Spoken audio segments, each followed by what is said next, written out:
de hablar del sistema digestivo, recordemos un poco cuáles son las partes del sistema digestivo, y aquí en realidad no necesitamos entrar en los detalles del doctor García con anatomía y con los surcos y con los pliegues.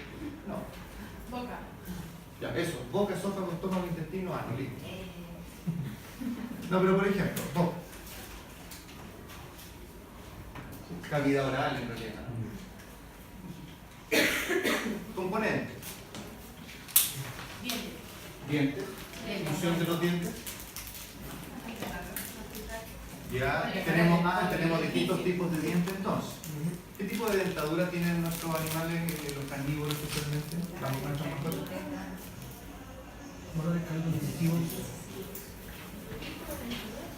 ¿Pero qué tipo de dentadura? Ya. Pero como vamos a ser doctores, ya no digamos de leche, digamos decidua y permanente. ¿Sí? Pero tenemos, la dentadura nuestra también es heterodonte. Tenemos distintos tipos de dientes que cumplen distintas funciones. ¿Sí? Algunos para prender el alimento, incisivo, desgarrar, los caninos, no los colmillos, ¿cierto? Los caninos. ¿Sí? Y los premolares y molares que, como su nombre me indica, mueren. De hecho, cuando yo partí siendo vegetariano, uno cuando parte siendo vegetariano trata de que todo el mundo sea vegetariano, pues uno entra en esa lecera, una cuestión tonta. Pero no, yo no salía a la calle a predicar. Pero uno de los principales argumentos de que no somos carnívoros es que no tenemos una dentadura de carnívoro, ni tenemos un sistema digestivo de carnívoro. Pero no voy a decir más que eso. ¿No va a conversar?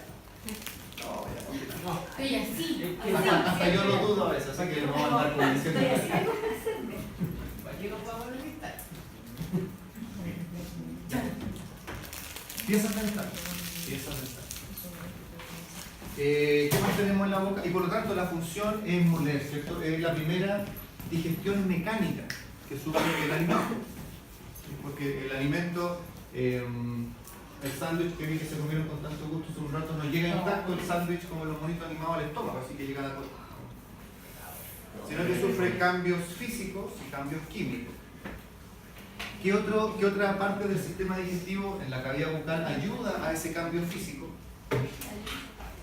La lengua, ¿cierto? Que mueve, que mezcla, ¿sí? Tenemos dientes. Pero las papilas gustativas, eso ya es... Pero claro, tenemos glándulas salivales. Por eso, el sistema digestivo está formado por un tubo digestivo y glándulas anexas. ¿Sí? Y estas glándulas anexas, que la primera que estamos viendo son las glándulas salivales, claro, secretan saliva, cuya principal función es efecto mecánico, porque efectos químicos digestivos todavía muy poco. ¿Sí? Siempre se habla de la amilasa salival, la tialina, es una amilasa, pero que en realidad tiene poco efecto en términos, si lo comparamos con lo que ocurre con los carbohidratos a lo largo del tubo digestivo. Es una amilasa, ¿sí? La tialina es una amilasa. Pero entonces la principal función es humedecer el alimento. ¿Sí? De hecho, la deglución no puede ocurrir si es que el alimento no está lo suficientemente húmedo. Y siempre lo comento, esa típica prueba de la canela que hacen en internet. No, porque tengo una hija de 15 años. El proceso de deglución es un efecto mecánico. Después del bolo. Es un reflejo, la deglución es un... Bueno, aquí vimos cómo se estimulaba el reflejo de la deglución, colocando los dedos en la garganta. Ahora, decir garganta en la faringe. Por eso, si ustedes quieren quieren obligar a un gato, sobre todo, que se trague una pastilla, deben colocarla en la faringe. No solo porque no la va a devolver, le va a costar devolverla, sino que estamos estimulando la deglución. Yo no sé cómo se da cuenta que hubo deglución, porque además sale la lengua. La deglución no ocurre si es que no se ha formado, como mencionó su compañera, el bolo alimenticio, que no es más que el alimento consumido, molido, mezclado y húmedo. Ya, la canela es muy buena. Pero traten de comerse 4 rellenas de soda y tragárselo. No van a poder. No se puede porque Perdón, profe, ¿cuál es el tema de la canela? Ah, es que canela en polvo, ¿Ya? muy fina, la idea es tragarse una cuchara completa sin toser. No es más que eso. Pero ¿cuál es el punto? Que no la pueden tragar porque capta toda la salida de la boca y la boca queda seca. No puede haber deglución si no hay un bolo alimenticio suficientemente humidificado. Es como un ejemplo. Y ahí participa la salida. esa palabra. Si hay humidificadores. Humidificadores, sí. No, la que te concha. Sí, de la humidificación. ¿Cuál dijeron? ¿Cuál? Humidificación. Humidificado. Debe existir.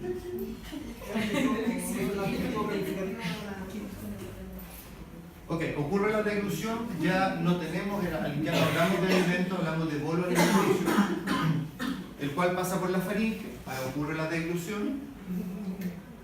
El gran problema de la faringe es que tenemos el cruce de dos vías, ¿sí? De dos sistemas diferentes, el sistema respiratorio y el sistema digestivo. Pero como esto está tan bien hecho, justo cuando ocurre la deglución, se cierra la epiglotis, ¿sí? Que es un cartílago laríngeo, el cual cierra el paso hacia la tráquea, hacia la laringe y hacia la tráquea. Y el bolo alimenticio entra entonces al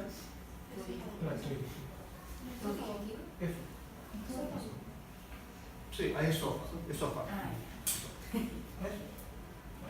El esófago, ¿qué si dijeran qué? El esófago define esófago.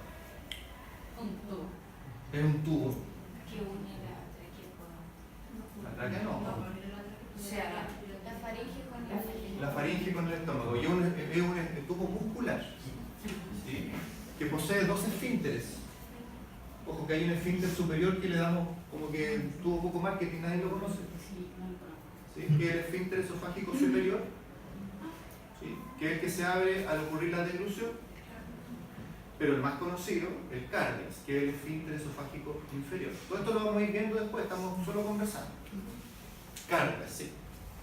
¿Se llama cardias por qué?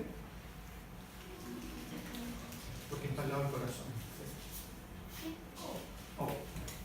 ¿Cómo el esófago entra a la cavidad abdominal? Porque resulta que tenemos un tremendo músculo que separa el tórax del abdomen, llamado diafragma, ¿cierto? Tórax, abdomen, diafragma. Tenemos un tubo que viene bajando por el tórax y tiene que entrar al abdomen. Bueno, el diafragma posee tres orificios llamados hiatos. ¿Sí?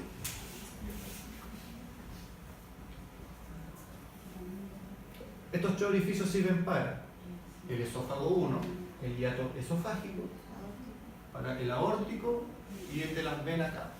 Pero, ok. ¿Para qué sirve el cardias? Más que para permitir la entrada del alimento al estómago. Exacto, evitar que haya un reflujo del contenido gástrico hacia el esófago. ¿Por qué es malo que haya reflujo del contenido gástrico hacia el esófago? Porque Ya. no va de vuelta solo el bolo, va de vuelta con todos los jugos. Ya. ¿Y eso por qué es malo? Aparte de ser desagradable, digamos. Porque hace hasta por la nariz. Sí, porque el esófago no está preparado para tomar contacto con un contenido tan ácido. Por lo tanto, las consecuencias y los que sufran de reflujo sabrán que no son un tema de malestar o de acidez, que partimos con esofagitis, inflamación de la mucosa esofágica, que puede derivar a ulceraciones, o en el peor de los casos, cáncer. Cáncer esofágico. Coma muerte. Ok. Características del estómago, entonces es como un ensanchamiento de este tubo, es un cierto muscular que tiene el tejido muscular el estómago tiene una función muscular y también una función glandular. ¿Sí? Ahí empezamos recién con la digestión. Muscular, ¿cierto? Porque ayuda también hay cierta digestión mecánica en ese sentido de ayudar a mezclar el alimento con las secreciones digestivas. El peristaltismo, ¿no? El concepto de peristaltismo, ¿cierto? Que es un movimiento muscular que permite el avance del contenido del tubo digestivo, sí. Ahí ocurre principalmente el inicio de la digestión de las proteínas, ¿sí? La gran característica, la acidez. ¿Sí?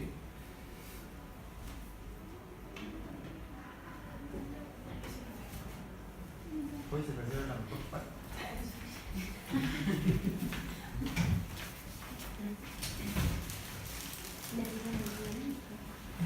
Pero la gracia es que el estómago tiene un epitelio, tiene un tejido que está hecho para convivir con un ambiente ácido.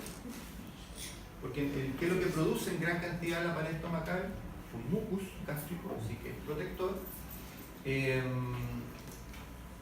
pH gástrico suele ser muy bajo, pero es necesario, ácido clorhídrico principalmente en la secreción, es un pH necesario para que las enzimas que están en el estómago actúen sobre el alimento.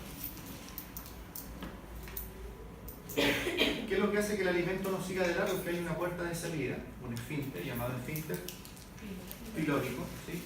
Que mantiene el alimento por cierta cantidad de tiempo, dando tiempo a que todo esto actúe. Realmente los alimentos, los contenidos líquidos salen antes que los contenidos sólidos, porque en realidad yo hago así, pero en realidad el estómago tiene esta forma, ¿sí? Salimos del píloro y el ambiente cambia totalmente en el tubo digestivo, porque ese ambiente ácido que había tiene que ser totalmente alterado a un ambiente alcalino, porque las secreciones pancreáticas y las biliares del duodeno actúan en pH alcalinos. ¿Y cómo se logra ese pH alcalino? Porque el jugo pancreático en un gran porcentaje es bicarbonato. Y en otro porcentaje son enzimas pancreáticas. Y esto del bicarbonato es importante porque ese bicarbonato que primero neutraliza el contenido ácido que viene desde el estómago y además permite la acción de las enzimas digestivas del páncreas, y el hígado por su parte aporta con la bilis, aunque no es una enzima. Todo esto lo vamos a ir viendo después, conversando. No es que está curado. Salud. Ese bicarbonato es reabsorbido a nivel intestinal. Y ese bicarbonato, hay un reciclaje de bicarbonato en el sistema digestivo y el sistema circulatorio que ayuda a mantener el pH sanguíneo, el pH del individuo. Por eso, cuando un individuo sufre de problemas gastrointestinales, que principalmente vómitos o diarrea, y que hay pérdida de bicarbonato, ese individuo está en un serio riesgo de caer en una acidosis metabólica. ¿Sí? Porque ese bicarbonato yo no lo ocupo solo para la digestión, yo lo necesito de vuelta. Por eso, frente a problemas gastrointestinales, ¿cuáles son los primeros suelos que se colocan?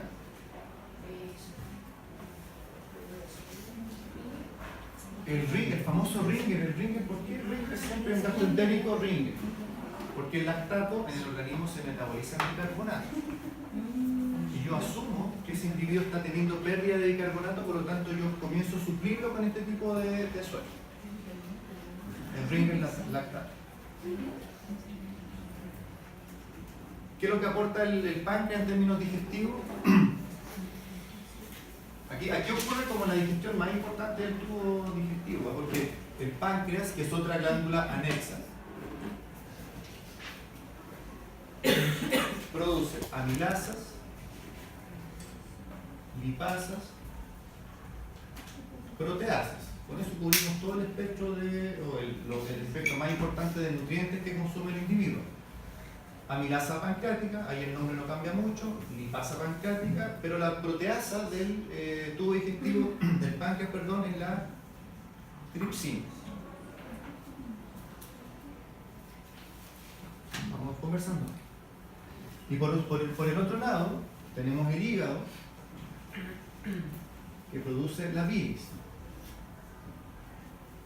Insisto, la bilis no es una enzima, ¿cierto? La verdad que el bilis es un desecho del metabolismo, que por esas cosas de la vida sirve para la digestión de las grasas, ¿sí? Y la bilis se produce constantemente, se está eliminando constantemente desde el hígado, pero tenemos la posibilidad, en la mayoría de los animales, de almacenarla, ¿sí? La vesícula biliar. Y digo en la mayoría de los animales porque hay animales que no tienen vesícula biliar. porque se hayan operado y se la hayan sacado. ¿Quiénes no tienen vesícula biliar? Usted es un animal que no tiene vesícula biliar, ¿verdad? Sí, el caballo, por ejemplo. Y van a ver después en laboratorio clínico que el que no tenga vesícula biliar genera un montón de diferencias al momento de evaluar el funcionamiento hepático, por ejemplo. Okay. Todos estos componentes caen al duodeno y se produce la digestión de carbohidratos, lípidos, proteínas.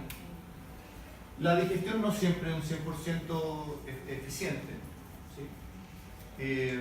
Porque tiene que ver mucho también en qué condiciones llega el alimento. Perdón, dije alimento, ahí ustedes no me dijeron nada. El bolo alimenticio cuando entra al estómago ya cambia de nombre también. Ya no se llama bolo alimenticio, se llama... No,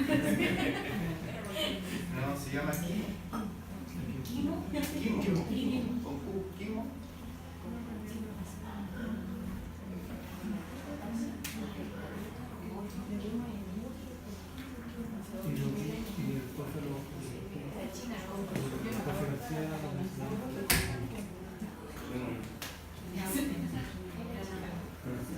Por lo tanto, la digestión del quimo no es 100% eficiente. Muchos de los nutrientes no son completamente degradados ni absorbidos, por lo tanto el material fecal puede tener alta cantidad de nutrientes, sobre todo que depende de cuál sea el estado de funcionamiento del sistema digestivo de cada individuo, depende de la digestibilidad de lo que esté comiendo, ¿sí? Hay muchos factores que influyen en eso. La coprofagia, ¿sí? Una de las causas de coprofagia en animales, entendiendo qué es la coprofagia, ¿sí? ¿Sí? ¿Comerse sus heces? Ah, o heces de otra persona, de otro individuo. Eso tiene otro nombre. Eso tiene otro nombre. Claro, porque es una manera de reciclar, o de no de reciclar, de recuperar los nutrientes que no lograron ser digeridos. Y por lo tanto volver a utilizarlos. ¿Tiene lógica? Sí, tiene lógica. O el comerse el vómito. Sí. ¿Eso cómo se llamará? Debería llamarse hematofagia. A ver, hematofagia. Mira. Hematofagia. Si la digestión, bueno, la digestión entonces una vez que ocurre, en el intestino delgado, el mismo intestino delgado también libera ciertas enzimas. Pero para finalmente, ¿cuál es la idea de la digestión? Finalmente, convertir los nutrientes más complejos en sustancias más simples que puedan ser absorbidas a nivel intestinal, especialmente duodeno y yeyuno, a través de una especialización que tienen las paredes del intestino, que son las vellosidades intestinales. Esto lo vamos a ver, vamos a conversar. Las vellosidades intestinales son muy vascularizadas, pero también tienen vasos linfáticos, porque vamos a ver de que los nutrientes entran y se van por distintos caminos.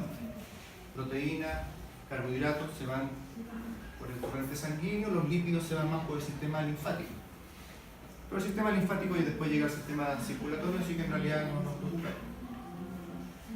Lo que no fue absorbido entonces, y la absorción también depende de muchos factores, qué tan sana está la pared del intestino delgado, el tipo de nutrientes, si es que afecta o no la velocidad de tránsito del contenido gastrointestinal, el contenido de fibra, ¿cierto? Es uno de los principales factores, porque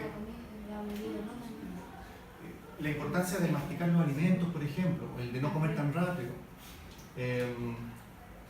entraríamos en otros temas. Pero en términos generales no hay que olvidar de que alimento que... No alimento. No me dicen nada. Profesor, Estamos conversando. Sí, es que ya a nivel intestinal cambia de nombre también. El quino. ¿Qué dice? Kilo. Ah, aquí. Proces con K. No, es que es otro. Todos los nutrientes que no son absorbidos además captan agua. Es un poco además el efecto de la fibra, ¿cierto? Son grandes captadores de agua. Por lo tanto, un individuo con mala digestión seguramente va a presentar diarrea, porque va a tener la formación de material fecal con un alto contenido de agua, que en términos prácticos es diarrea. El intestino, entonces seguimos avanzando, en el ilion ocurre un poco de absorción, sí, muy poco ya, y llegamos finalmente a una válvula, que es la que nos permite entrar a otro mundo, que es el intestino grueso o colon, ¿sí? La válvula ileocecal porque une el ilion con el ciego, El sebo es parte del colon, parte del intestino grueso, que dependiendo de la alimentación del individuo, puede estar muy desarrollado o ciertamente atrofiado, como ocurre en el caso de los pero en los herbívoros muy desarrollados. ¿Por qué? Porque ¿qué es lo que hay ahí adentro del cielo? ¿Qué vive ahí? Porque es importante que haya una puerta que separe el intestino delgado y el resto del tubo digestivo de este nuevo mundo que es el colon, el ciego. ¿Y quién hace la fermentación? Claro, tenemos ahí una cantidad de bacterias que están viviendo, que son saprófitas, que son beneficiosas, que ocupan un espacio que no permite que lleguen bacterias patógenas u otros microorganismos a colonizar. Es decir, tiene una serie de funciones, que no vamos a entrar ahora a hablar de eso. Y por lo tanto, estas bacterias son las que producen las enzimas que pueden degradar principalmente el contenido vegetal, la fibra que llamamos. ¿Por qué para nosotros la fibra no es más que algo que ayuda a que no tengamos tránsito lento? Porque no tenemos las enzimas necesarias. Los herbívoros sí tienen una población bacteriana que produce estas enzimas que degradan principalmente la celulosa, que nosotros no tenemos, que es el componente de las paredes celulares de la célula vegetal. Entonces es muy bueno que ese contenido bacteriano no se devuelva tampoco al intestino delgado. Ahí, dependiendo de la especie, el colon tiene distintas porciones, colon ascendente, transverso, yo no me acuerdo, pero en el caballo hay uno como oblicuo, en forma de S, ¿no? Ustedes lo saben mejor que yo. Pero lo que sí es importante es recordar que la principal función del colon, aparte de ser una bolsa de microorganismos, es que ocurre de manera importante reabsorción de agua. Perdón, eso quería decir. Reabsorción de agua. Por lo tanto, la velocidad con que avance el contenido en el colon se va a traducir en la humedad del contenido fecal. Mientras más lento sea este tránsito, más difícil va a ser el momento del parto. Hay que encomendarse, unas manillas. Por eso, al caso contrario, cuando hay inflamaciones del colon, colitis, generalmente la consecuencia es que hay diarrea, porque no ocurre absorción. Al haber inflamación, el peristaltismo se acelera, el contenido avanza más rápido y por lo tanto el contenido fecal que vamos a expulsar es mucho más líquido. ¿Sí? Y ahí ustedes van a ver más adelante cómo diferenciar las diarreas que son de intestino delgado, que son de intestino grueso. Y por lo tanto, aquí ya estamos hablando, cuando entramos al colon, ya estamos hablando del contenido, ya pasa a llamarse contenido fecal. ¿Sí? Y después ya tenemos una parte final que es el recto, que ya es como la recta final. Y finalmente los esfínteres, que el ano no es una porción del tubo digestivo, son esfínteres nada más. Un esfínter interno, un esfínter externo. ¿Sí? Uno voluntario, otro involuntario. ¿Sí? Okay. Ese es como el resumen del sistema digestivo. ¿Sí? La bilis, por ejemplo. La bilis, ¿cómo ayuda? Emulsiona. Entonces, para que los lípidos se digieran adecuadamente, necesitamos la acción conjunta de la bilis y de la lipasa pancreática. Para digerir, es que digerir es degradar en realidad, ¿sí? Convertimos nutrientes complejos en nutrientes más simples. ¿Pero qué es emulsificar? No puede ser humedecer porque estamos hablando de contenido graso.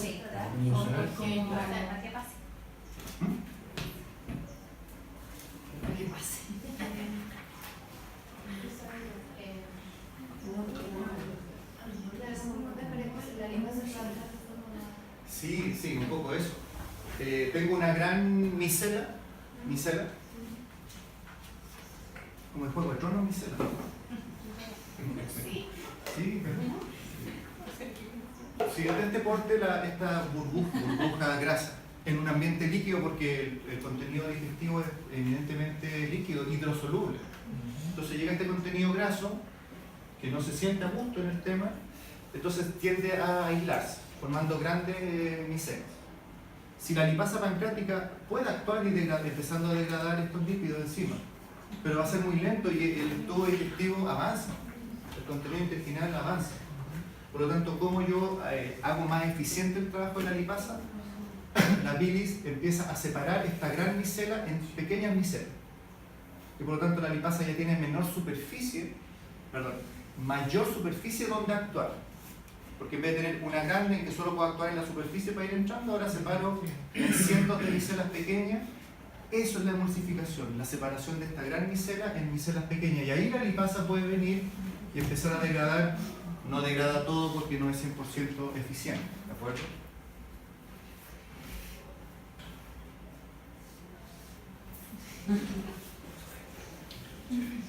Eso es digestivo, cuando le hablamos de eso. No, ahora vamos a empezar un poco a volver a hablar de lo mismo, pero entrando un poco más en el control hormonal. ¿Quién le dice a la vesícula que tiene que contraerse? ¿Quién le dice al estómago que secreta ácido clorhídrico? Vamos a entrar un poco más en el control hormonal y nervioso. Consideraciones estructurales. ¿Cuáles son las partes del tubo? Porque finalmente es un tubo, insisto. Tenemos la cavidad oral, faringe, me podría haber saltado ahí, faringe, esófago, estómago, intestino delgado formado por el duodeno, yeyuno y ilio, colon, recto y ano. Ok, no hay una gracia en eso.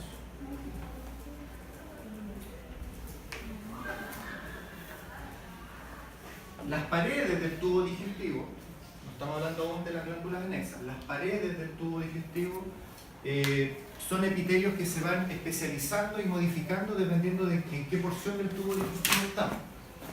No solamente con una función protectora, como hablábamos en el estómago, sino que también función secretora.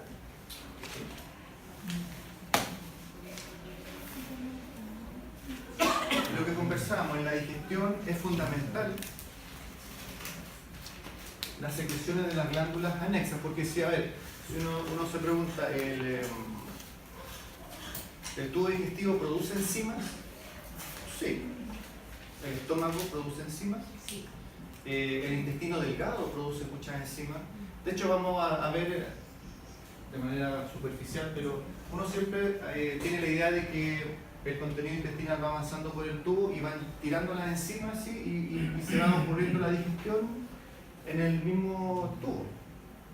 Sin embargo, vamos a ver que existe una digestión que es luminal y una digestión que es parietal, que ocurre en la pared, es decir, cuando el nutriente quiere entrar a la pared del intestino especialmente para ser absorbido, tiene como un último proceso de digestión, que son enzimas que solo están en la pared del tubo digestivo. Por lo tanto, las paredes del intestino no solamente son para absorber, sino que también para generar una última digestión. Pero las glándulas anexas, claramente, el páncreas, fundamental.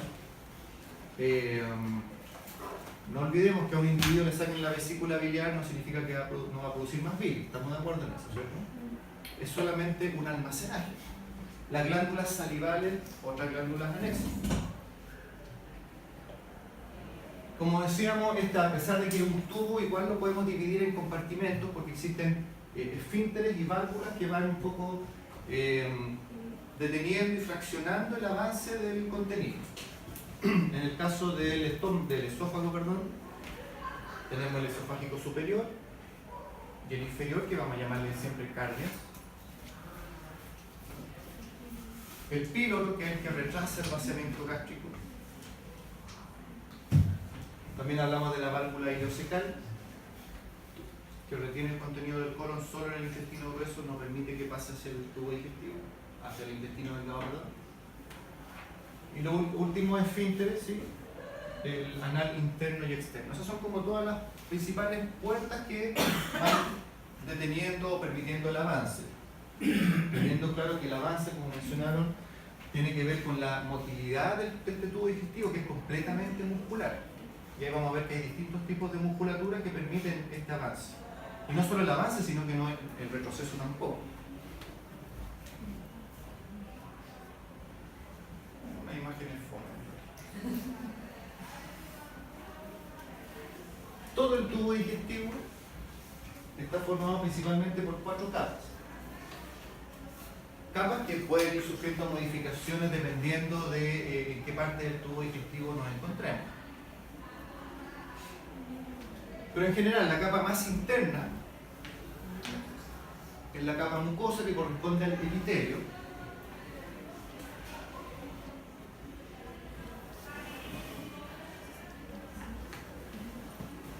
El cual, como mencionábamos, si es parte del duodeno, del yeyuno, va a estar especializado en vellosidades. Si va a estar en el estómago, va a tener glándulas y tejidos que produzcan mucus gástrico o enzimas o ácido clorhídrico. Una submucosa que es resistente, que le da cierta resistencia a este tubo, ¿sí? Un tejido conjuntivo, tejido fibroso.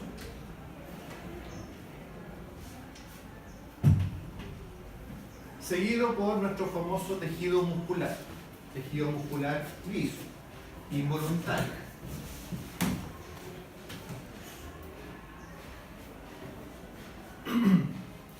El cual está formado principalmente por músculos con fibras circulares y longitudinales. La musculatura circular actúa a modo de esfínter, haciendo que el alimento vaya avanzando, y las longitudinales van también permitiendo que el alimento avance, y el circular además evita que haya reflujo del contenido. Esta es la musculatura que está altamente controlada por el sistema nervioso autónomo, en que si estoy bajo el efecto del sistema parasimpático, esto se estimula más, ¿sí? No solamente en los movimientos, sino que en el epitelio la secreción de enzimas u otras sustancias de la digestión. El sistema simpático lo relaja, lo relaja. Esta es la musculatura que va a generar los efectos.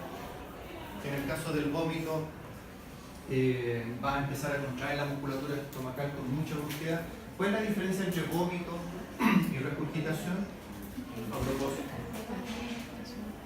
La regurgitación es al momento de que uno ingiere el alimento y el vómito es con contenido gástrico.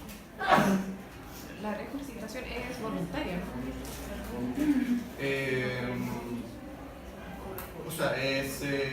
¿no? Ambos pues, son reflejos. El vómito es un reflejo, pero que yo puedo voluntariamente rechazarlo, ¿sí?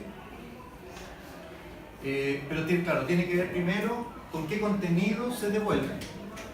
Realmente como bien menciona, cuando el alimento recién ingresa pero se devuelve rápidamente, eso es como un reflujo más que regurgitación, pero no tiene que ver solo con que haya cierta digestión ya del contenido, eso no lo convierte en vómito.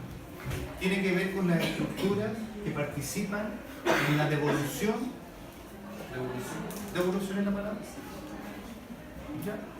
Del contenido digestivo, porque cuando hay vómito hay acción de la musculatura abdominal, de la prensa abdominal, que trabaja generando un vacío, y de hecho hay una especie como de bombeo, y que después se traduce en el vómito. Hay vómitos que salen hay muchos vómitos, digamos.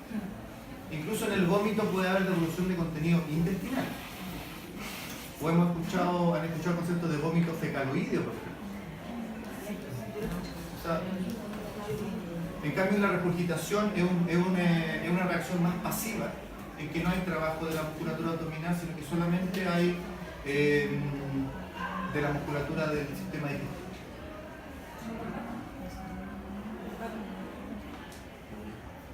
Sí, para botar el pelo y esas cosas. O como ha dicho el doctor García, que los caballos no vomitan.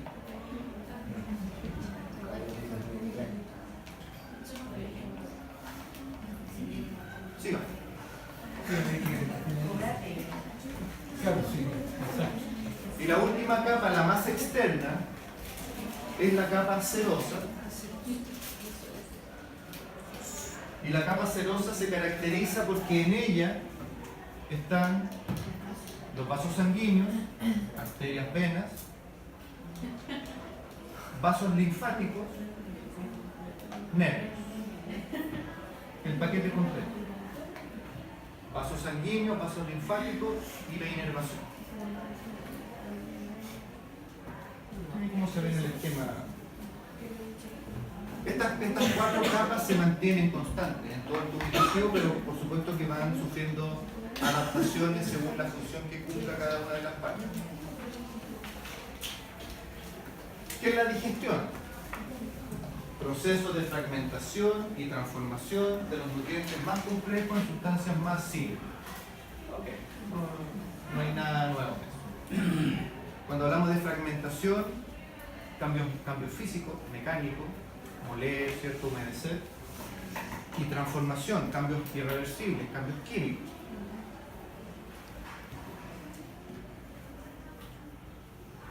Es importante, lo mismo que hablábamos recién de la emulsificación. Mientras más pequeños se hacen los nutrientes, mayor superficie de contacto para que las enzimas vayan actuando. Importancia de masticar entonces adecuadamente, no comer rápido. Y en general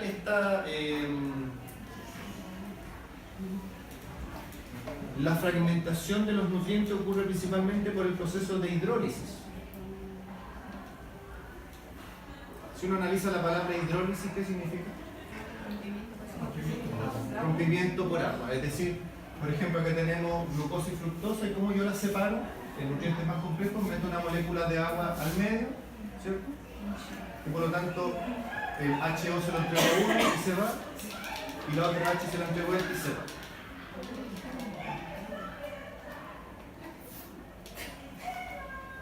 No entremos a analizar esto. No estaba a vender su. Estaba de eso, estaba de afuera. Están aceptando ahora. Están matando el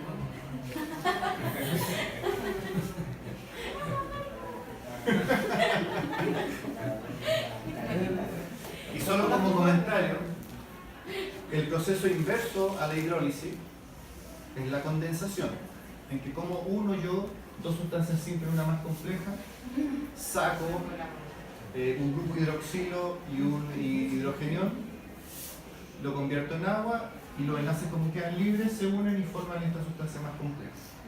Eso es la condensación. Solo así como para acordarse que alguna vez bien frío.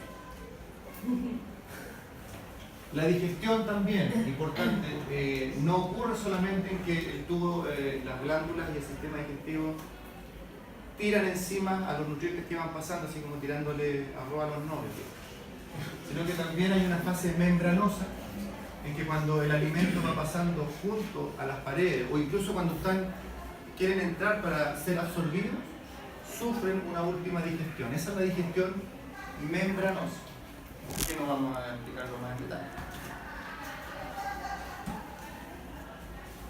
Entonces, también como recordatorio, ¿qué pasa con los carbohidratos de la dieta? Primero, ¿dónde ocurre principalmente la digestión de carbohidratos? Decíamos que en la saliva un poco, pero principalmente en el jugo pancreático. Y finalmente la idea es convertir estos polisacáridos o disacáridos en sustancias más simples, que son los monosacáridos. Y aquí podemos ver cómo luego de que actúa la saliva un poquitito, pero el páncreas de manera importante, antes de ser absorbidos los carbohidratos a nivel intestinal, son no atacados, son afectados por las enzimas que están en la superficie del intestino, la fase membranosa. Una última digestión antes y finalmente somos absorbidos. Monosacáridos principalmente, hasta disacáridos. Algunos se absorben de manera por difusión simple, otros necesitan de proteínas de transporte.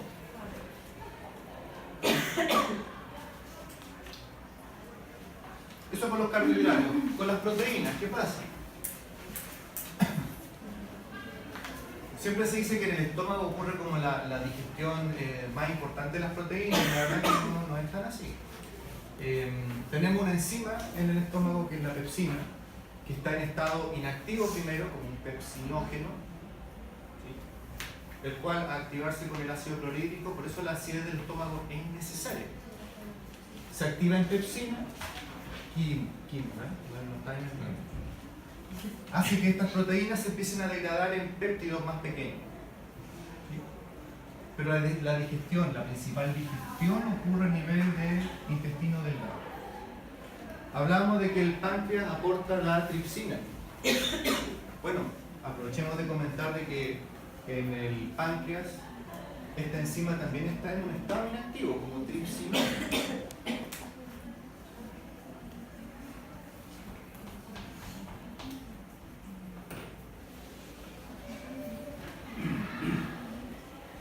Y es muy importante, es importante que las enzimas pancreáticas estén inactivas dentro del páncreas, porque las enzimas pancreáticas, dijimos, eran amilasa, lipasa, proteasa. ¿De qué está hecho el páncreas?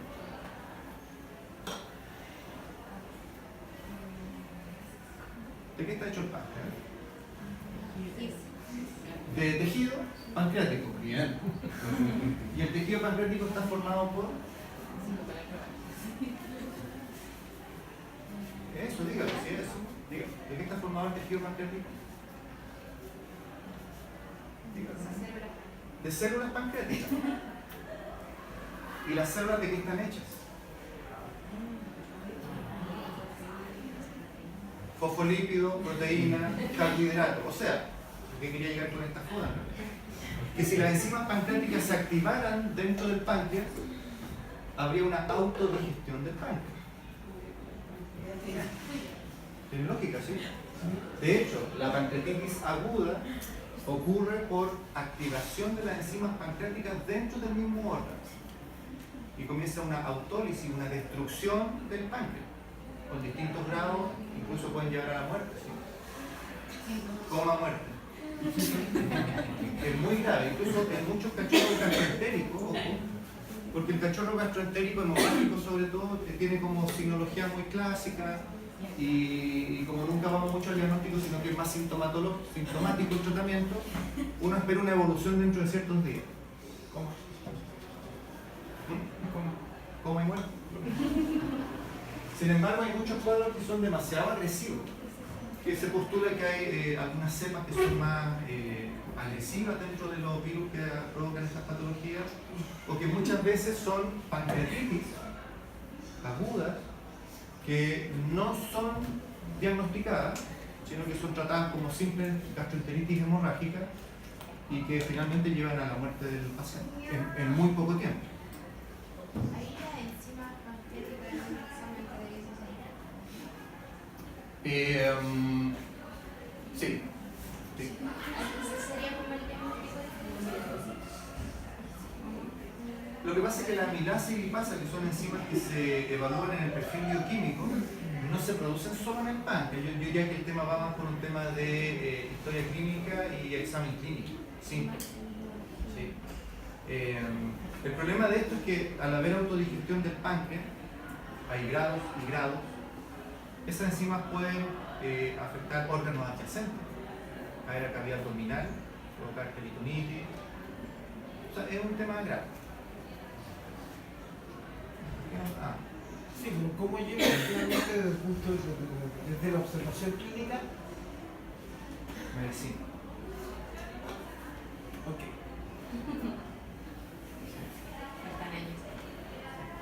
Más adelante. Pues yo ahora no me acuerdo bien por eso. La verdad. Con la medicina me No, ¿cómo da materia? ¿Quién dijo eso? Materia olvidada. Diagnóstico,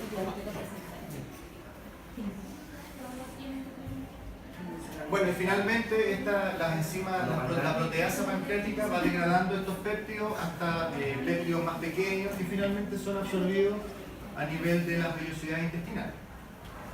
La diferencia podría estar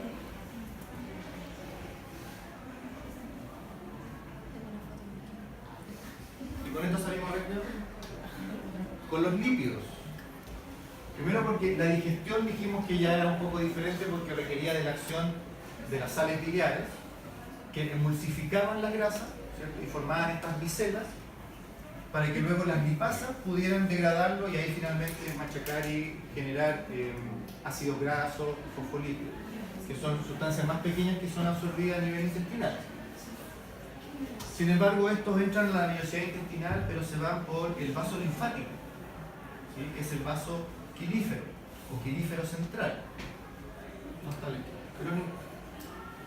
Por lo tanto, los lípidos primero pasan al sistema linfático directamente.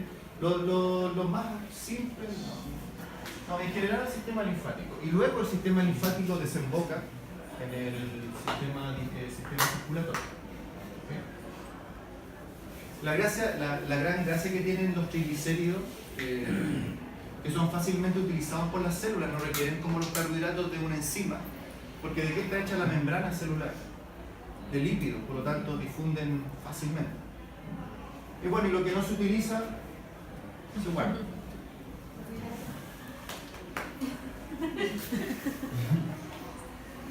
Y por último, la frase final.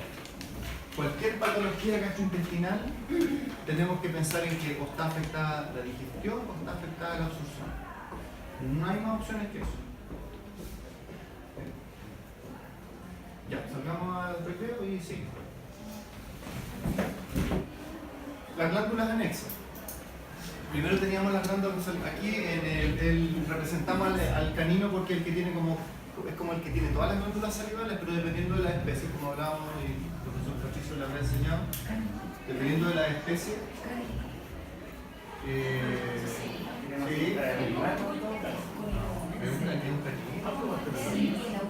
Bueno, pero le pido un esquema para mostrar. ¿Qué me hace más feliz? Bueno, un feliz. No me discutir. Animal doméstico. Es el canifén. Además del tema. Es un canifén.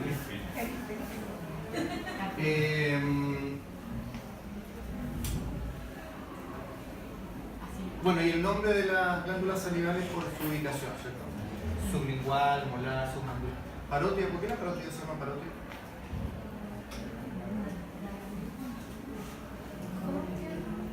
¿Por qué la glándula parótida se llama así? Porque es cigomática, porque está en el arco cigomático, pero la parótida. Pero no joda, ¿verdad?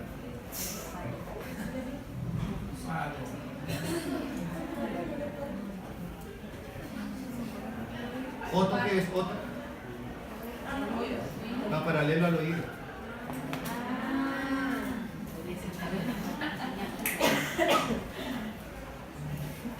Bueno, y cada uno tiene sus conductos que se vierten la secreción salival en distintas partes de la cavidad bucal. ¿Pero para qué sirve? Primero, lo que hablábamos hace un rato, lubrica y humecta el alimento. Fundamental para que ocurra la deglución.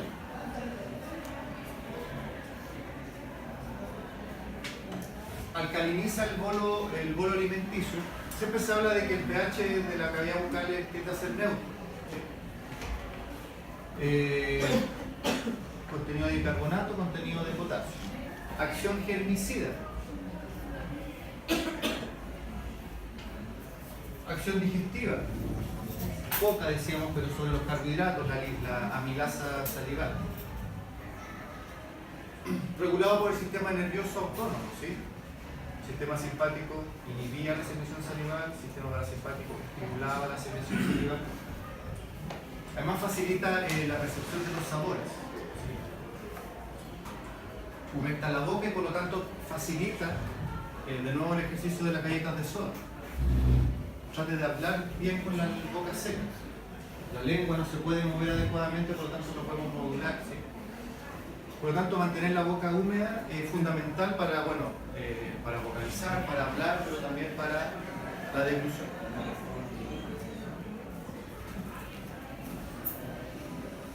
Algunos conceptos que derivan de las glándulas salivales. ¿Qué es la cialorrea?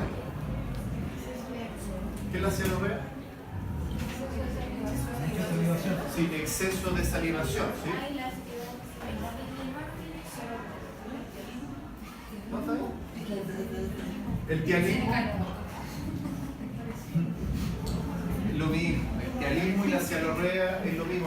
que cialo significa saliva. Un cialolito. Lito, ¿qué significa? Lito, un urolito, ¿qué es un urolito? Piedra. Cálculos salivales, ¿sí? Cialoadenitis. Adeno, ¿qué significa? Itis, ¿qué significa? Adeno. ¿Qué es adeno? Glándula. Adeno es glándula. Inflamación de las glándulas salivales. El mucocele salival.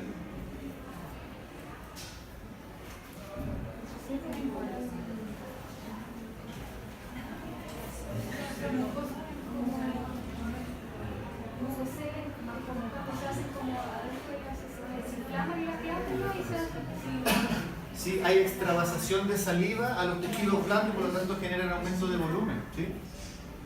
Y dependiendo de la glándula salival afectada, el aumento de volumen aparece en distintas partes, incluso debajo de la lengua. Eso la corrección en general puede ser quirúrgica. Paperas, las famosas paperas. ¿No crearon un mucocele? Sí, afecta a las parótidas. Sí, las paperas tienen un virus que inflama las parótidas. Hipocialia o hipocialía.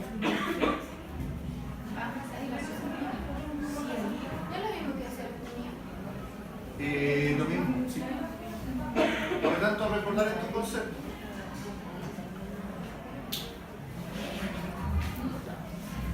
Pasamos al estómago. Decíamos que las paredes del estómago cumplen distintas funciones que ayudan a la digestión. En ese sentido, encontramos varios tipos celulares que cumplen las siguientes funciones. Primero, las células parietales. Su función es producir ácido clorhídrico.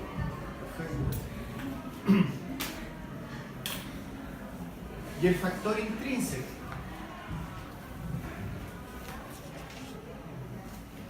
El factor intrínseco es una sustancia que facilita la absorción de vitamina B12 y fierro a nivel de intestino delgado. Sí, el factor intrínseco facilita la absorción de fierro y vitamina B12 en el intestino. También hay cierta absorción en el... Usted me ayuda. ¿Hay cierta absorción a nivel gástrico también o no? Por ejemplo, ¿cuál es el gran problema de alguien acá que sufre de gastritis?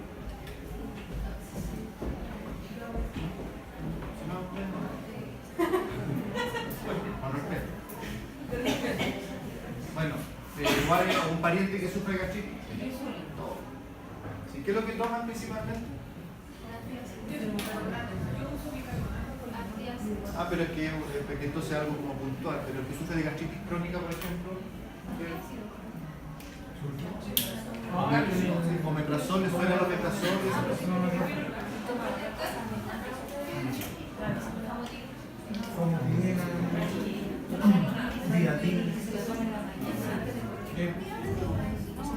Bueno, por ejemplo, el omeprazol, ahora hay un montón de lansoprazol, esomeprazol, o sea, el negocio es muy bueno. El gran problema de tomar esos productos es que actúan sobre la bomba de protones del estómago, entendiendo que los protones son las H+ que dan la acidez. O sea, inhibe la acidez bloqueando a esas bombas que están en el estómago. El problema de inhibir la acidez, lo cual es muy bueno para alguien que sufre de gastritis, es que afecta a la producción de este factor intrínseco, por lo tanto puede tener problemas de absorción de vitamina B12 y fierro. ¿Para qué son importantes estos dos nutrientes?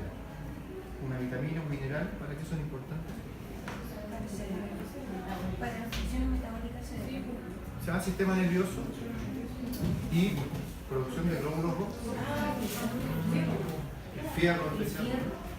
Entonces, que individuos que toman estos fármacos sufran de anemia posteriormente es muy común. Pero uno cuando el médico le recetan eso no le dice. O uno que es vegetariano es peor.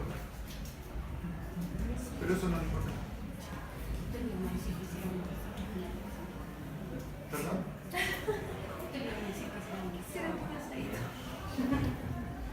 Entonces sí puedo ir, pero no voy a comer. Pero no tienen verdura, me carga que tienen verdura a la parrilla así como... No. O meten un huevo entre un pimentón así para que se derrita de un poco de ti.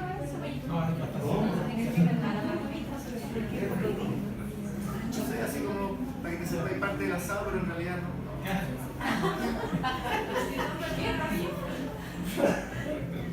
Células parietales, entonces, ácido clorhídrico y este factor intrínseco. Las células principales, así se llaman, ¿no? Porque son las más importantes.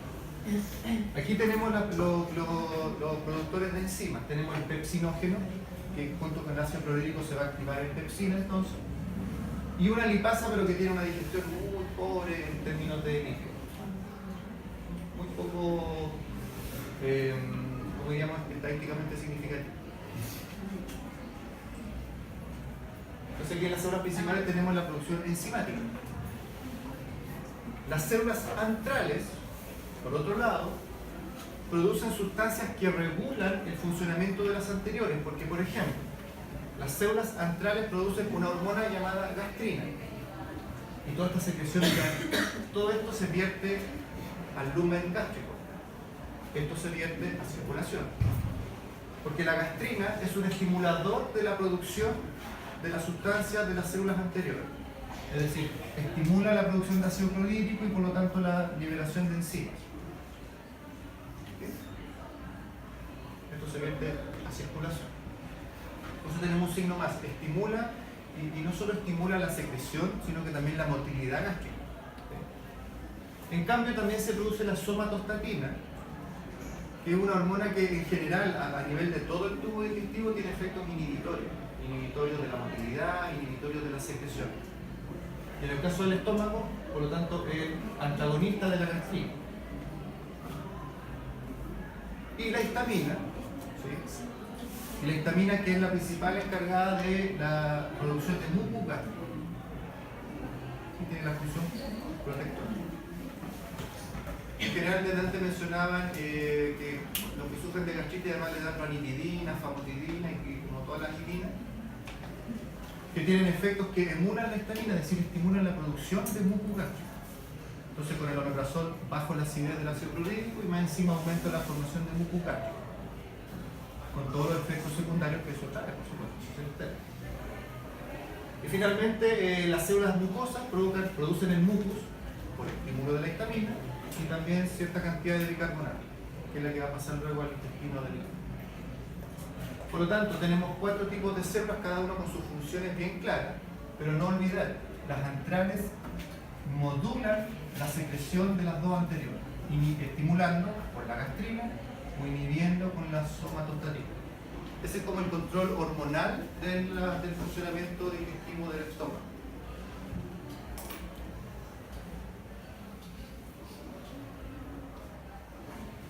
Ese esquema en el fondo también muestra que en la pared gástrica también hay estos cristas, ¿sí? De donde están ubicados los distintos ciclos celulares que van tirando las secreciones y las cuales son vertidas luego al lumen gástrico.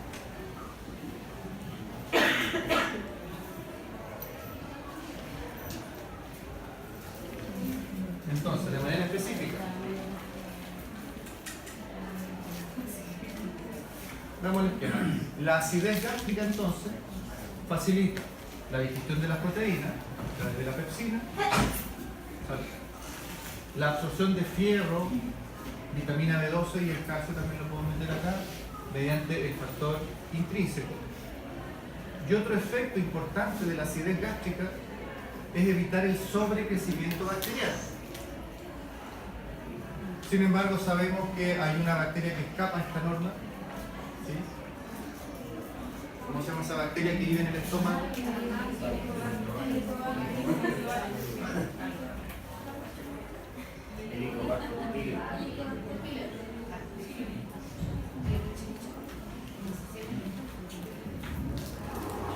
Que aguanta la acidez del estómago. Interesante. Por otro lado, el ácido clorhídrico acidifica el ambiente gástrico y activa la pepsina. Dice la acetilcolina estimula secreciones licuadas, ¿sí?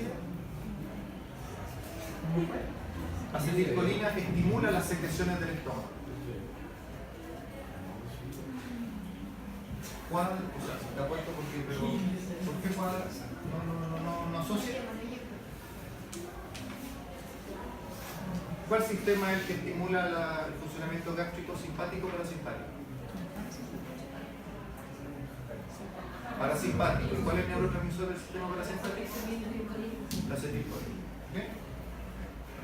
El alimento, al interactuar con el contenido ácido del estómago, genera cierta neutralización, que es importante, como mencionamos, porque al salir del estómago vamos a cambiar el pH de manera importante. Y por lo tanto, el contacto del alimento con el jugo gástrico, al disminuir la acidez, se empieza a liberar la somatostatina, que es la que inhibe el funcionamiento de todas estas secreciones. Por eso, ¿cuál es en el fondo el estímulo para que el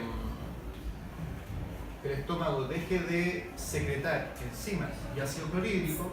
La presencia de alimentos. ¿Cuál es el estímulo para que estas secreciones comiencen a funcionar? El ingreso del alimento al tubo digestivo. Entonces, el típico ejemplo del chicle, porque es malo comer chicle. En el caso del hombre, porque si no, no podrían caminar. Yo ya estoy convencido de eso. ¿Vale por ustedes?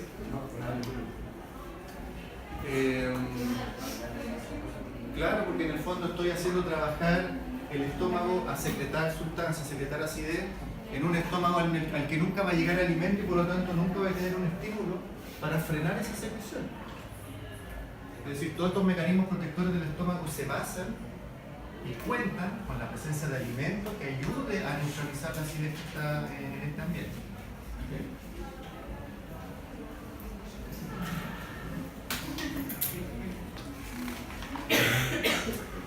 Secreción pancreática.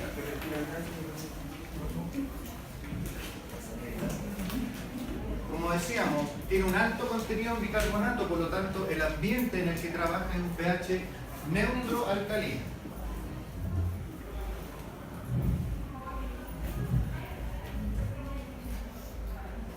Y no nos olvidemos, la reabsorción del bicarbonato es clave para el equilibrio ácido-base de un individuo. Entonces no podemos darnos el lujo de perder.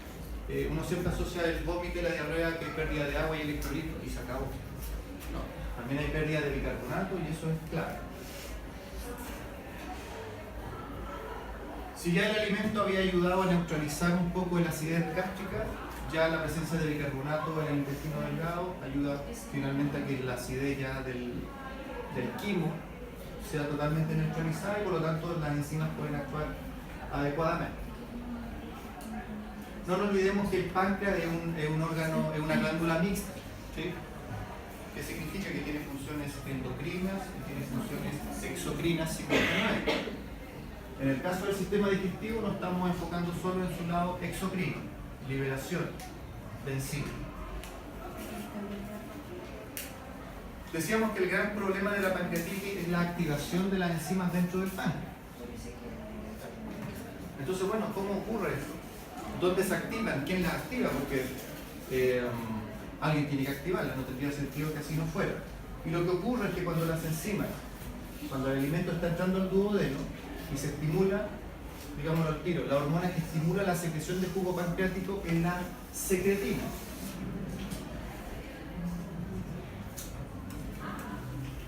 Todas estas enzimas digestivas salen inactivas al intestino.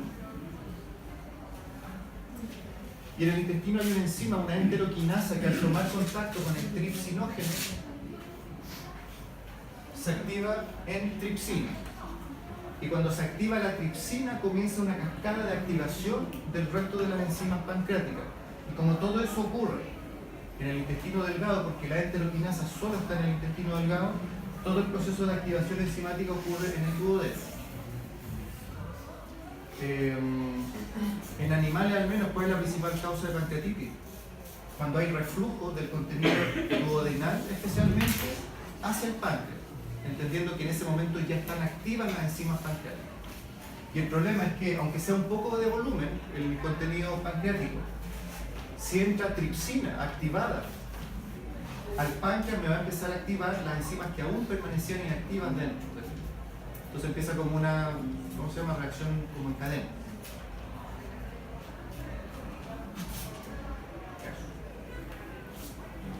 La secreción biliar, por otro lado,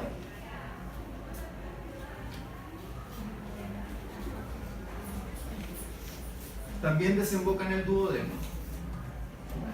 El hígado, producto del metabolismo de todos los hepatocitos, va tirando microgotas de bilis, pequeñas cantidades que se van almacenando en la vesícula biliar y se almacenan hasta que llegue la señal de que el alimento viene en camino. No tiene sentido vertir toda la secreción biliar si el alimento no ha llegado todavía. Ese es el problema, por ejemplo, que tienen los que deben extirparse la vesícula, porque en ellos la secreción biliar cae constantemente al tubo digestivo.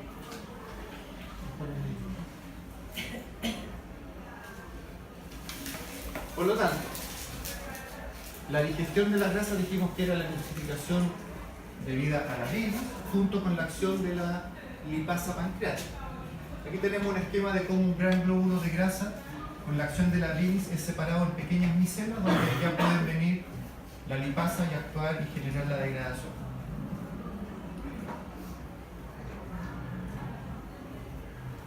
Otro problema que puede ocurrir, cálculos biliares. ¿Sí? ¿Cuál es el nombre técnico de los cálculos biliares? No sé si lo dijimos. Pero ya sabemos cómo debe terminar la palabra. En lito o litiasis, ¿sí? Pero ¿cómo empieza? ¿Cómo se dice bilis?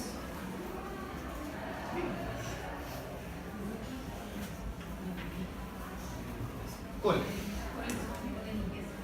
Colelitiasis. Por eso el principal conducto biliar es el coledo. Y por eso la obstrucción de los conductos biliares se denomina colestasis. O sea, estasis, detención de la bilis. Que una causa de colestasis son los cálculos biliares, las piedras biliares. Barro biliar, no sé si es lo mismo. Si eso se convierte en piedra. Parásitos. ¿Conocen algún parásito que tenga afinidad con los conductos biliares? La fasciola hepática, ¿cierto? Que migra precisamente por los conductos biliares y ahí se estaciona y provoca inflamación, hasta fibrosis, calcificación de los conductos biliares. Y el hígado, no el hígado, ese pedacito por favor. Neoplasias, infecciones. Puede haber pasos de microorganismos desde el intestino delgado a los conductos biliares, provocar colangiohepatitis.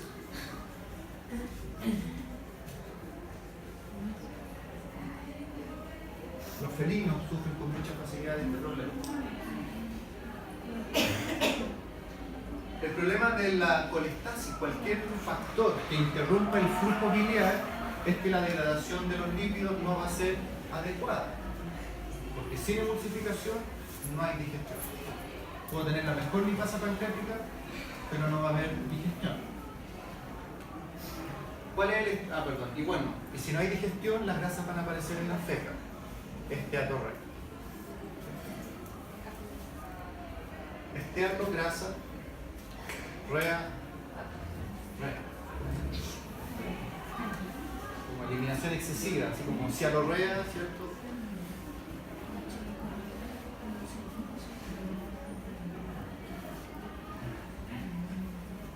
La principal hormona que estimula la contracción de la vesícula biliar es la CCK, la colecistoquinina.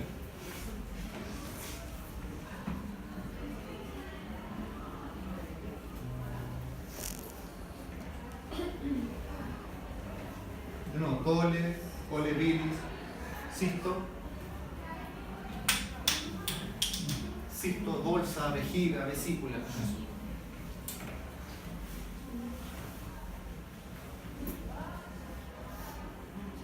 Y cuando alimentos grasos entran al duodeno, ahí la señal, se libera la CCK, se contrae la vesícula y se encuentran.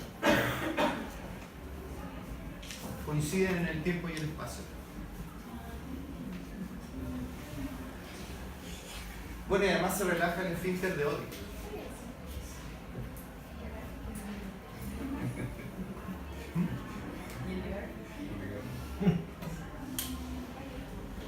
Es el esfínter que en realidad es como un esfínter común al ahí está, donde entra la vesícula, el colédoco al duodeno. Es decir, no solamente contraigo la vesícula, sino que abro la puerta para que pueda entrar fácil. Tiene lógica.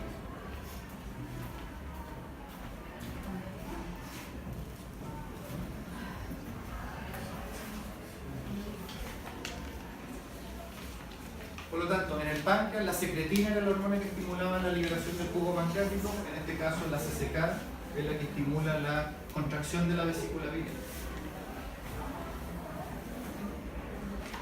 Eso del esfínter de Oddi es lo mismo que las papilas duodenales. No, porque recuerden que ¿qué es lo que es un esfínter? Un anillo muscular que se cierra o se abre para permitir el paso de aire. Por lo tanto, es en el caso del esfínter de Oddi, una puerta que permite que todo el contenido del colédoco entre al duodeno, que en este caso es la bilis. Bueno, la absorción ya a nivel de intestino delgado. Como dijimos, es un epitelio más especializado que posee un borde en cepillo, tiene muchos pliegues. Mientras más pliegues hay, mayor superficie de contacto en la misma superficie, en la misma en el mismo espacio.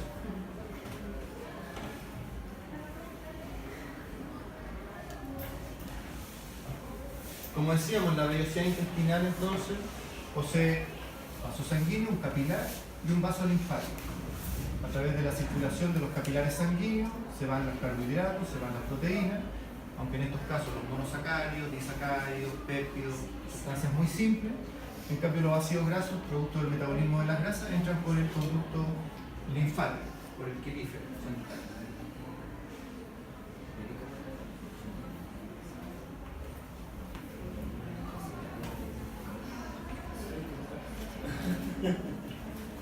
En cambio, el intestino grueso no tiene su epitelio especializado para la absorción de nutrientes, pero sí para la absorción de agua. Y aquí también encontramos, también poseen especies de quistas, ¿sí? Donde están todas las células con distintas funciones, se van distribuyendo y van liberando sus secreciones al lumen del colon en este caso.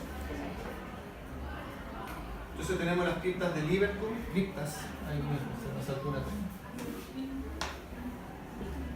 Criptas que van regenerando, ¿sí? Están en el fondo y van regenerando el epitelio. Y desde abajo el epitelio va regenerándose hacia arriba y las que van llegando hasta arriba son las que se van eliminando. Recordemos que los epitelios tienen una alta tasa de recambio, ¿cierto? Fundamental para que el funcionamiento de todos estos tejidos sea el ideal. Un constante recambio celular. Células caliciformes que eliminan mucus intestinal. Clásico, la presencia de mucus o no en la feca diferencia las diagramas de intestino delgado e intestino grueso. Las células de Panet entonces participan en la inmunidad intestinal. Acá la inmunidad es importante porque tenemos una alta colonización de microorganismos en el colon, por lo tanto esto tiene que mantenerse bastante controlado. Y células de Brunner, principalmente que aportan mediante la producción de bicarbonato a la alcalinización ya a esta altura del contenido casi fecal.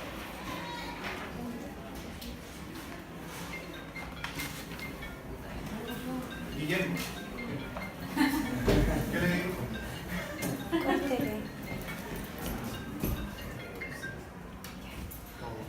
Pobre Guillermo.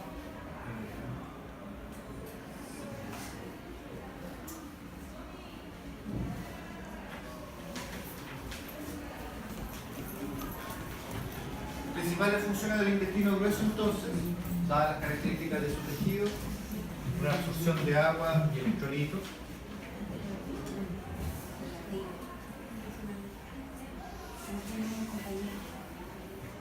Almacenamiento fecal, pero almacenamiento sí por un ratito nomás. Sí, la cosa tiene que ir a... Y acá hay importantes procesos de fermentación. La presencia de microorganismos implica fermentación. ¿Y qué es la fermentación? Transformaciones químicas de nutrientes en otras sustancias que también son útiles para el organismo. No sé si lo dijimos acá, pero por ejemplo, las bacterias del colon sintetizan vitamina K a partir de nutrientes. K. Es decir, ahora como que en los últimos años, a lo mejor idea mía, ignorancia mía, pero como que ahora ha aparecido como más preocupación por cuidar la microbiota intestinal. O bien un buen negocio, y al final no sé nunca eso. Pero aparecen los prebióticos, los probióticos, porque efectivamente tener tener microorganismos saludables en nuestro intestino es un beneficio. Es más, nosotros funcionamos y dependemos de la presencia de estos microorganismos. Por lo tanto, cualquier factor que afecte a esta población, primero, da espacio a que entren microorganismos patógenos. Segundo, no se producen todos los nutrientes o llamémosle nutrientes que normalmente producen. Por lo otro, la fermentación, es decir, lentejas con repollo, por ejemplo, no, porque no hay porotos con leche. ¿Sí?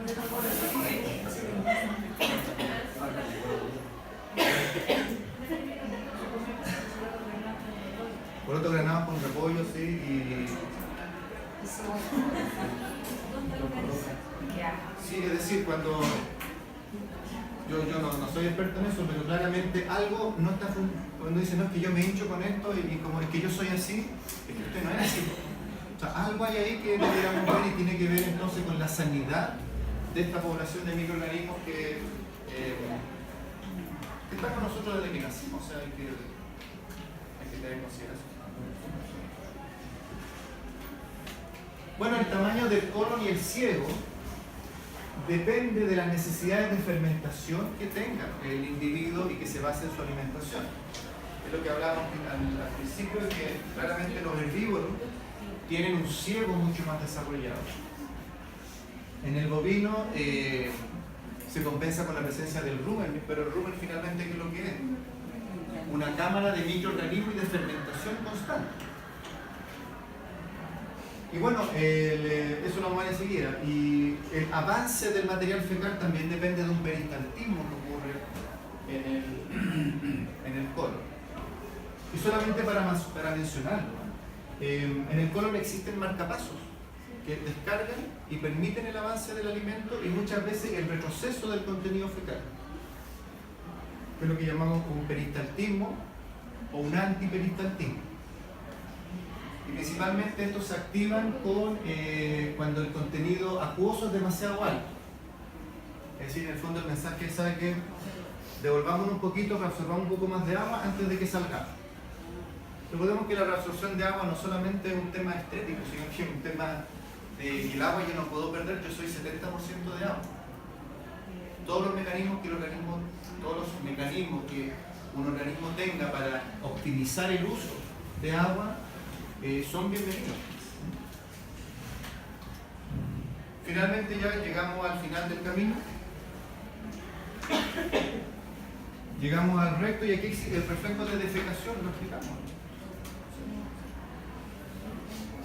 Hay receptores de presión a cada lado del recto, que cuando el material fecal se asienta dentro del recto, presiona y estimula entonces la apertura del esfínter involuntario. Ese es interno, ¿cierto? Es interno, sí. Generalmente uno tiene la idea de que hay un esfínter primero y otro después, no, está uno dentro del otro. Y por lo tanto, el interno, si se quiere abrir, pero el externo no lo permite, todo bien. Y por lo tanto, si nosotros estamos de acuerdo con esto, relajamos el esfínter externo y todo bien. Pero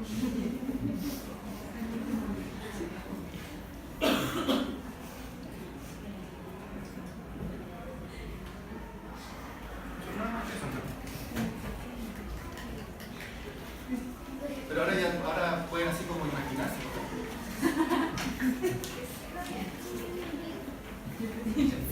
Ah, mira, estaba al revés, pero claramente el esfínter involuntario estaba manejado por el sistema nervioso autónomo, especialmente el parasimpático, que era el que relajaba el recto, ¿se acuerdan? Pero el voluntario es parte del sistema nervioso somático.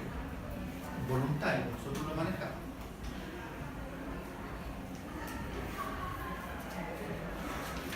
Algo que salió dentro de la conversación, pero el alimento, una vez que es deglutido, es el bolo alimenticio.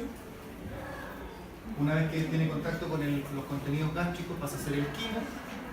Y luego ya a nivel intestinal, quimo. Fecas. Heces. Heces, fecas. Es la misma, igual. Un eufemismo. Sí, pero nunca digan caquillita ni pipita, eso sí. Por favor. No con sus clientes. Ah, ¿qué cosa acá?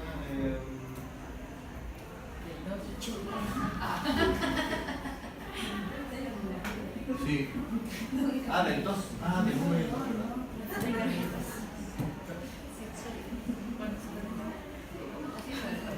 Bueno, ¿qué era esto? Ah, no, sí estamos. No, sí, para que matemos digestivo.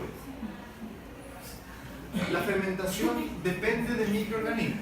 O sea, si uno clasifica las distintas reacciones químicas, lo que caracteriza a los procesos de fermentación es sí o sí la presencia de microorganismos, generalmente la ausencia de oxígeno, y como resultado la formación de, además de productos químicos, de gases. Lo tenemos claro, ¿sí? Es muy distinta esta digestión por fermentación en que, en el caso de los rumiantes, las bacterias del rumen tomen los nutrientes y los conviertan. ¿En qué los convierten principalmente?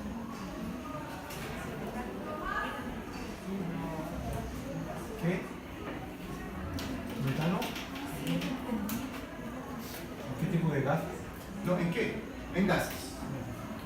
En ácidos grasos volátiles. ¿Sí? Porque se volatilizan al contacto con el aire, ¿cierto? Y los principales ácido graso butírico, propiónico, acético. De hecho, aquí tenemos una gran diferencia cuando en los monos gástricos, me incluyo, digamos,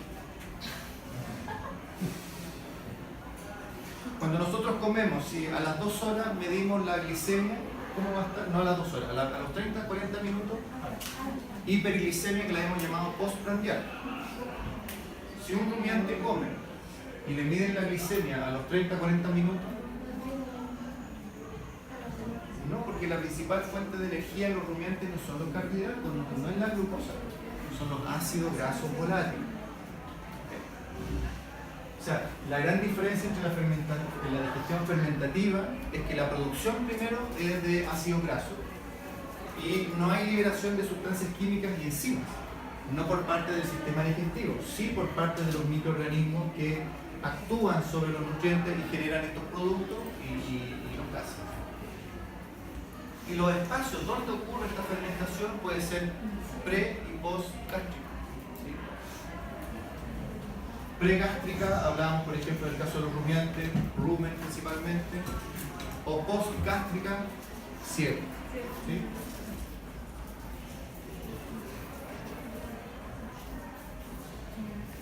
Si comparáramos como el tamaño de las distintas estructuras del sistema digestivo entre un herbívoro y un carnívoro, veríamos que la gran diferencia está ciego y corto. El largo del intestino delgado.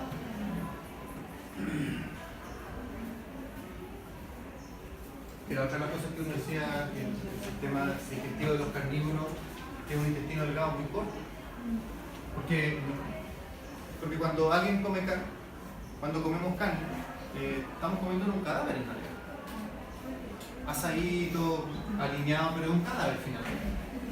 Entonces nos parece buena idea que tengamos tejido en descomposición circulando mucho tiempo en nuestro sistema digestivo. Por lo tanto, el carnívoro, la rapidez con que avanza, la velocidad con que avanza el contenido es mucho más rápida que en un herbívoro. Se diferencia entonces, recordemos, largo del intestino delgado, desarrollo del ciervo y desarrollo del colon. Son las principales en términos de volumen, las diferencias entre un herbívoro estricto y un carnívoro estricto también.